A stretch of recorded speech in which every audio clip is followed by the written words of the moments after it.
about 9 days until I leave for Power Morphicon. That's kind of crazy to think about, but I don't want to talk about Power Morphicon. Well, I want to talk about Power Morphicon, but not. I can talk about Power Morphicon until Power Morphicon, but let's talk about this anniversary episode coming up and what will make it succeed and why some of the past anniversary episodes haven't lived up to the potential. So make sure to stay tuned. Let's go!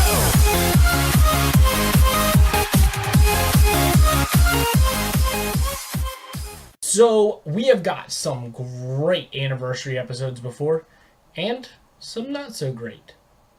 But Ninja Steel, our Super Ninja Steel, will be coming back on August 28th with the anniversary episode in prime time at 8 p.m. So if you haven't got Nick, you might want to do that. I know I'll be getting Nick for that. I have PlayStation View, it doesn't have Nick, but it doesn't matter. Doesn't matter because I'll be watching it. But the anniversary episode description is, in Power Rangers Super Ninja Steel, the heroic teens find themselves face to face with an old enemy when they discover Madame Odious is still alive and more determined than ever to steal the Ninja Nexus Prism and revive its powers for her nefarious purpose. Now it's up to the Rangers and some unexpected help from new friends to use their power of teamwork to protect the Prism to defeat Odious and save the world. Very vague. But it could be a great episode because we have, as we've seen so far, we have Mighty Morphin Green Ranger, Pink Turbo Ranger, and Red Time Force Ranger in it. So, let's talk about some of the past anniversary episodes and why they succeeded and why some of them haven't succeeded. So, let's start out, let's go worst to best. So, worst one being, I'm going to do the 10, 15, and 20. Let's just talk about that. It feels like it goes down every time because the worst one, Legendary Battle. Legendary Battle, in my opinion, was awful because there was no purpose in it. We got this, and the build-up for 2 years for 2 minutes, that was awful. We got a few unmorphed scenes with the Rangers, but it was so lackluster. Half of them didn't have lines. There was no purpose of them being there. It just was awful in my opinion, and it did not live up to the legacy that Power Rangers have put together, and I think it had to do with the Neo Saban era, budget, writers, everything, because Megaforce and Super Megaforce, no. They weren't that great. I mean, we had some great Rangers come out of them, and I don't think it's any fault of the actors themselves as much as it is the storytelling and them overusing Sentai footage. But what made the Legendary Battle so bad? Well, first of all, the purpose, as I said, it had no purpose to it. Look, X-Borgs, we gotta take them out. How are we gonna take out 1,000? Blah, blah, blah. Well, you still have your Megazords from the Gosei, from our Gosei Great Megazord or whatever. Literally, just stomp on them. That's what confused me, because you used your Legendary Megazord to take out a lot of ships. Why not just use your old Megazords to take out the X-Borg? Just stomp, stomp, stomp, stomp, stomp. You know, that would make sense. But then they're like, oh, we need help. Oh, Legendary Rangers. And then Tommy said some words. Jason Font said some things. Patty from In Space said some things. And then Corone in the extended edition said some words. But most of them didn't have lines, and that kind of was irritating. Legendary War, again, just no purpose to it. You try to fill too many cameos in, and the whole season was lackluster with cameos. There's just no purpose, no story, nothing. Now, let's talk about what it got right, which that's really hard for me because it didn't get much right. If any. I can't think of anything it got right. I'm sorry. I love Power Rangers, but I can't think of anything the Legendary War got right.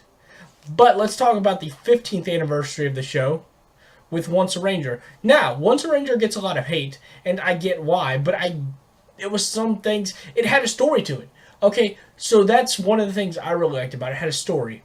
Why were the Rangers there? Well, the Overdrive Rangers' connection to the Morphing Grid had been severed thanks to Rita and Zed's son, which that was a cool nod.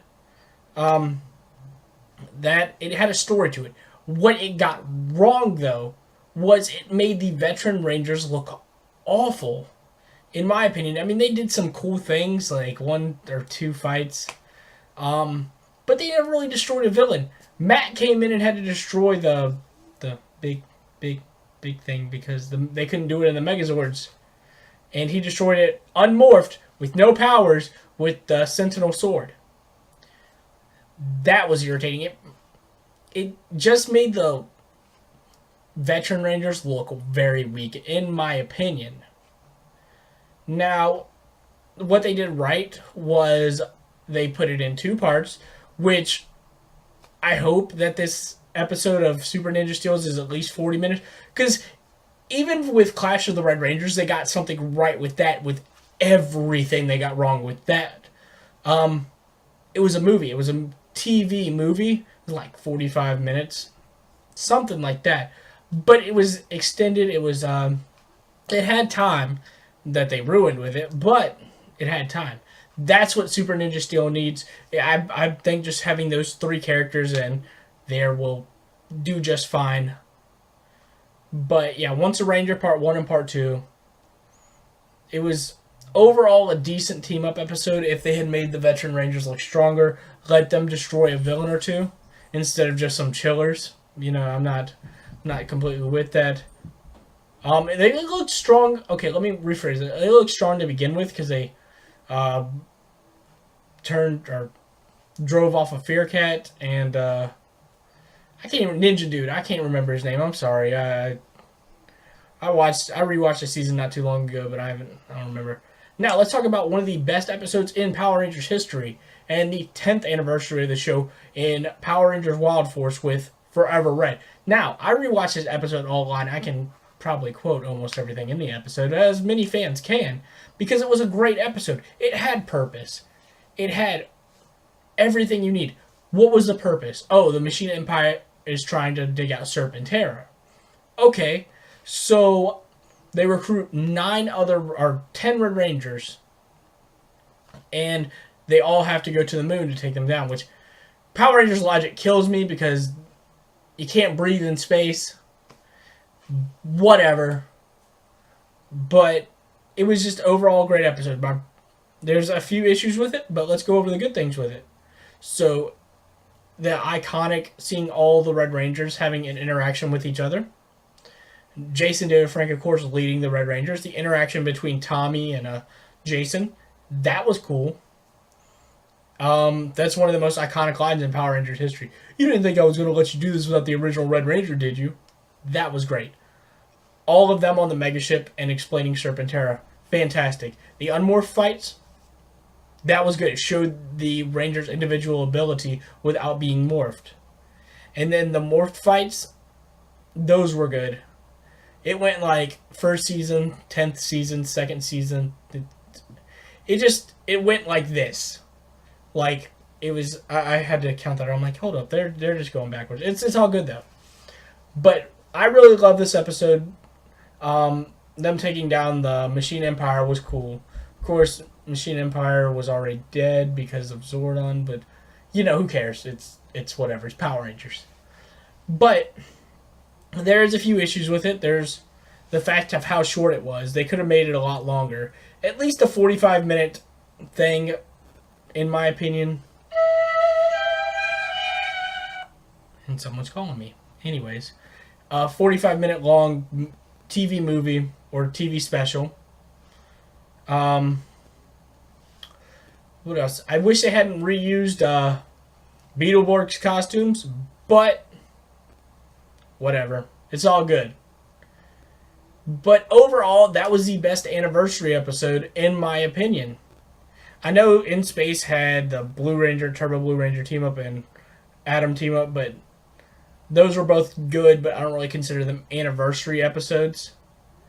But let me know your thoughts on your favorite anniversary episode down in the comment section below. Let me know if you think Super Ninja Steel will do it right with this episode. And let me know if you'll see me at Power Morphicon. And as always, may the power protect you.